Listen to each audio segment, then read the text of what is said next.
এটি হচ্ছে সিলেটের জৈন্তায় অবস্থিত ভাইরাল নলজুরি ক্রিকেট মাঠ।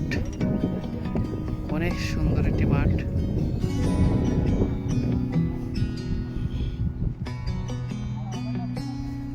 আর এটা এমন একটি মাঠ যেখানে সব সময় কিন্তু এই মাঠের মধ্যে কোনো না কোনো দলের খেলা হয়। ক্রিকেট হোক আর ফুটবল হোক, খেলা চলমান থাকে, কোনো সময় এটা খেলা বন্ধ হয় না। অসাধারণ সুন্দর।